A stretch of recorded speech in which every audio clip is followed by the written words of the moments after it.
विपक्षी दल एकजुट हो रहे हैं और उनका सिर्फ एक ही मुद्दा है कि 2024 में किसी भी तरीके से प्रधानमंत्री मोदी जी को हटाया जाए। इन राजनीतिक दलों की बदौलत आज देश के प्रधानमंत्री नहीं हैं। मोदी जी अपने खुद काम की बदौलत आज लोगों के दिलों में हैं। पहली मीटिंग में अरविंद केजरीवाल शामिल हुए थे, लेकिन प्रेस कॉन्फ्रेंस में नहीं शामिल हुए थे। बात आई थी सामने अध्यादेश को लेकर, लेकिन अब कांग्रेस का भी साथ है। क्या लगता है इससे कुछ बदलाव देखने को मिलेगा? अब कांग्रेस की तो दुकान में ही सामान नहीं है। चोर चोर मोसरे भाई, ये सारे चोर इकट्ठे हो गए। केंद्र के 9 साल बेमिसाल कहा जाता है। एमसीडी में कैसे रहे पिछले 9 साल? केजरीवाल जी की सरकार है, उसी के जो नुमाइंदे आज एमसीडी में भी हैं। अब उनको पता चलेगा कि एमसीडी में काम करना कितना कठिन है। आतिशी जी भी अभी कुछ दिन पहले रैली को संबोधित किया, उसमें बोल रही थी कि देश का प्रधानमंत्री पढ़ा लिखा होना चाहिए। मुझे ऐसा लगता है कि अनपढ़ तो वो लोग हैं जो प्रधानमंत्री जी की डिग्री पर क्वेश्चन उठा रहे हैं।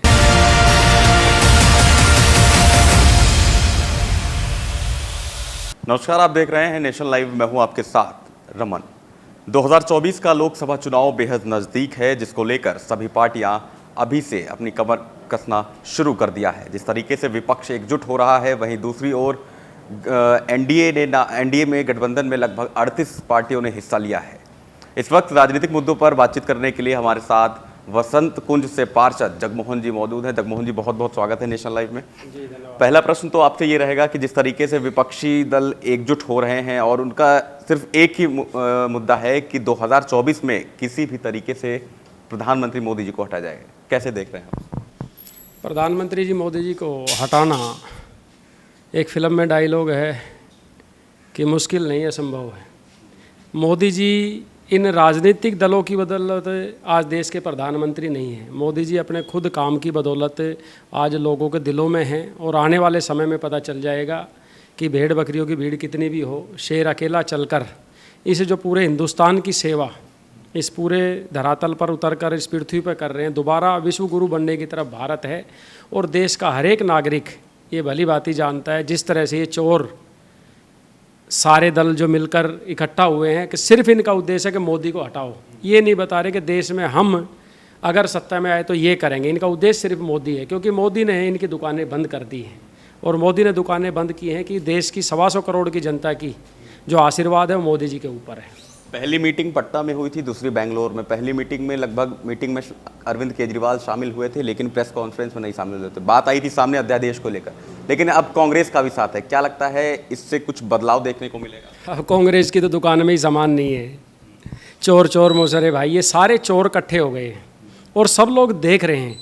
अब भारत की राजनीति में इनको ऐसा सबक सिखाया जाएगा जनता द्वारा कि आने वाले समय में इनको ये ध्यान में आएगा कि जो देश की राजनीति में ईमानदारी से काम करेगा, जनता जनार्दन उन्हीं को चुनती है। क्योंकि इनकी दुकानों का जो सामान है वो चोरी के आधार पर टिका हुआ है। इन्होंने, इनके बाप दादाओं ने, जो ये अरविंद केजरीवाल टाइप जो फुकरे मुख्यमंत्री दिल्ली के हैं, ये खुद अपनी ज़ुबान, इनकी ज़ुबान पे मुझे तो ऐसा लगता है टीवी के सामने बोलते हुए भी आ रहा है, जब ये खुद अपनी ज़ुबान से मुखरे हुए हैं। ये तो 300 पेज की फाइल लेकर घूमते थे। इन सभी नेताओं का नाम इनके पास था। ये सब बेईमान हैं, आज उनके साथ बैठे हुए हैं, क्योंकि आज इसके खुद 2 मंत्री जेल में हैं। खुद ये भ्रष्टाचार में लिप्त हैं और आने वाले समय में खुद भी जेल में जाएंगे। तो अपनी दुकान बचाने के लिए, अपनी पोजीशन बचाने के लिए लोगों के तलवे चाट रहे हैं। केंद्र के 9 साल बेमिसाल कहा जाता है। एमसीडी में कैसे रहे पिछले 9 साल? आज दिल्ली में केजरीवाल जी की सरकार है, उसी के जो नुमाइंदे आज एमसीडी में भी हैं। अब उनको पता चलेगा कि एमसीडी में काम करना कितना कठिन है।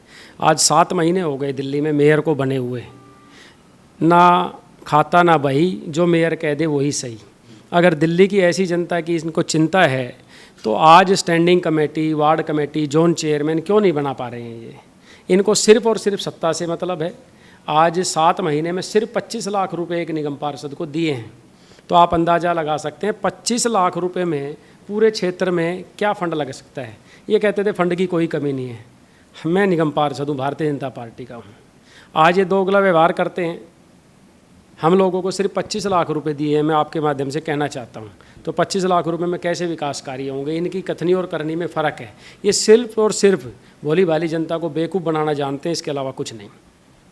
जिस तरीके से बात आती है राजधानी दिल्ली में, दिल्ली के अंदर पानी घुसाया, लेकिन ये एक बड़ी चीज़ होती है जहां राजधानी दिल्ली में लाखों की संख्या में लोग विदेशी पर्यटक घूमने आते हैं, देश पे क्या असर पड़ेगा जिस तरीके से इस बार पानी दिल्ली के सड़कों पर घुसा? नहीं, ये तो दिल्ली का दुर्भाग्य है जी। दिल्ली के उन लोगों को भी देखना पड़ेगा जो भोली भाली जनता ने इसके बहकावे में आकर इसको वोट दिया। आज अगर आप अंदाज़ा लगाया जाए 2014 से लेकर आज तक अगर मोदी जी के साथ दिल्ली होती तो कितना विकास दिल्ली का हो चुका होता। दिल्ली में गरीबी कोई मुद्दा नहीं है। दिल्ली में गाँवों की हालत, दिल्ली की हालत, ट्रैफिक की हालत, सबसे ज़्यादा दुर्दशा दिल्ली आज देख रही है, उसके जिम्मेवार सिर्फ और सिर्फ केजरीवाल जी हैं। ठीक है, जिस तरीके से अभी अध्यादेश को लेकर मांग हुई, आतिशी जी भी अभी कुछ दिन पहले रैली को संबोधित किया, उसमें बोल रही थी कि देश का प्रधानमंत्री पढ़ा लिखा होना चाहिए। तो क्या पढ़ा लिखा नहीं है प्रधानमंत्री जी? उनके दस्तावेजों कर लेकर बोलते हैं कि नहीं ये पढ़ा लिखा होना चाहिए, काफ़ी लोग उन पर सवाल उठाते हैं। आपका क्या? मुझे ऐसा लगता है कि अनपढ़ तो वो लोग हैं जो प्रधानमंत्री जी की डिग्री पर क्वेश्चन उठा रहे हैं। प्रधानमंत्री जी की डिग्री 2016 में, और आज मैं भी चुनाव लड़ा हूँ। जब चुनाव लड़ते हैं तो नॉमिनेशन के फार्म में सारी चीज़ें उपलब्ध करवानी होती हैं और वो ऑनलाइन डिग्री हैं। अभी गुजरात हाई कोर्ट ने इन पे पेनल्टी लगाई है। तो ये वो लोग हैं कि झूठ का बोलना और धरती का तोलना, ये झूठ पर झूठ ही बोलते रहेंगे, क्योंकि ये एक आंदोलन से निकली हुई पार्टी थी। तो इनको ऐसा लगता है पूरे भारत पर हमारा कब्जा होना चाहिए। अब ये एक्सपोज हो चुके हैं, अब ये अपना घर बचाने के लिए इधर उधर भग रहे हैं। आप वसंत कुंज के निगम पार्षद हैं, वसंत कुंज की जनता ने आपको यहाँ से जिताया है। आने वाले समय में आप वसंत कुंज के लिए क्या कुछ करने जा रहे हैं और इस समय क्या क्या चल रहा है? हमारी बहुत बेहतरीन उपलब्धियाँ और योजना बनाकर हम काम करते हैं। हर महीने अधिकारियों के साथ बैठ के बात करते हैं। एक निगम पार्षद का काम है क्षेत्र की साफ़ सफाई, नाली खड़ंजे, पेड़ों की प्रूनिंग, लाइट, ये सारे काम हैं, उस पर हम बेहतरीन काम कर रहे हैं। अभी आप वसंत कुंज में घूमेंगे तो एक प्रयास किया हमने, जितनी वॉल हैं उन पर चित्रकारी कर कर उनको सुंदर बनाने का काम चल रहा है। और बहुत सारे पार्क हमारे यहाँ पर हैं, करीब 300 पार्क वसंत कुंज में हैं, तो उनका सौंदर्यीकरण का काम चल रहा है, तालाबों का सौंदर्यीकरण का काम चल रहा है। बहुत बहुत धन्यवाद। तो ये थे हमारे साथ वसंत कुंज के निगम पार्षद जगमोहन जी, जिनसे हमने बातचीत करने की कोशिश की। जिस तरीके से 2024 का लोकसभा चुनाव बेहद नज़दीक है, जिसको लेकर सभी पार्टियां एकजुट हैं, एक तरफ विपक्षी है। अब लड़ाई इंडिया वर्सेस एनडीए की है। अब इसमें जीत किसकी हासिल होती है ये देखना बेहद दिलचस्प होगा। दिल्ली से वीडियो जर्नलिस्ट अभिनव के साथ मैं रमन दीक्षित, नेशन लाइव।